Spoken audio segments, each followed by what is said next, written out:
मेरा स्वरूप पुरुषार्थ है। पुरुषार्थ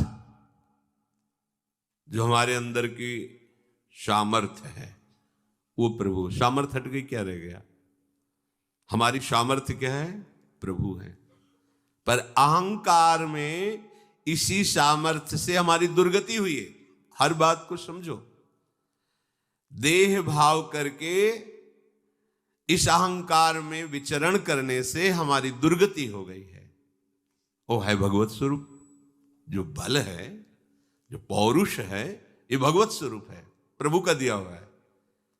पर देखो, अब इस बात को समझने के लिए पहले मैं के द्वारा जो पौरुष का भाव है उसे त्याग करना होगा।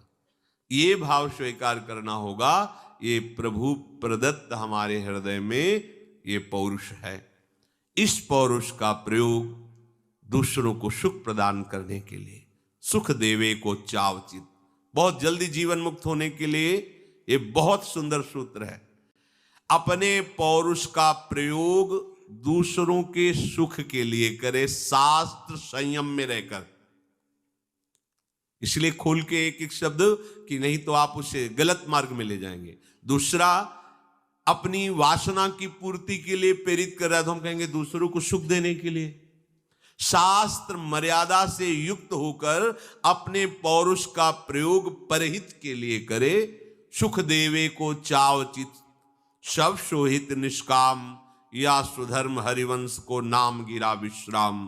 वो पौरुष राग का त्याग करवा देगा, देहाभिमान का त्याग करवा देगा। तब आप देखेंगे कि जो पौरुष आप में वो साक्षात श्री भगवान ही बने बैठे हैं। मनुष्यों में असली पुरुषार्थ है भगवत तत्व में स्थित हो जाना। तुम बड़े पौरुष वाले तभी माने जाओगे जब देह भाव, इंद्रियों की विषय भोगों में प्रवृत्ति, मन का विषयों के प्रति संकल्प, बुद्धि का विषयों के प्रति सुख का निश्चय, इसको पलट दो अपने पौरुषार्थ से, पौरुष से पलट दो। और प्रभु में निश्चय, प्रभु में सुख है, संकल्प प्रभु की प्राप्ति का, चिंतन प्रभु के नाम रूप लीला का, अहम प्रभु के दासत्व का, यह है पौरुष। हम इस पौरुष का प्रयोग दूसरों को दुख देने में, दूसरों के स्वत्व का अपहरण करने में, इंद्रियों को संतुष्ट करने में, मन को दुलार करने में, इसीलिए हमारा पुनरपि जननम पुनरपि मरणम पुनरपि जननी जठरे शयनम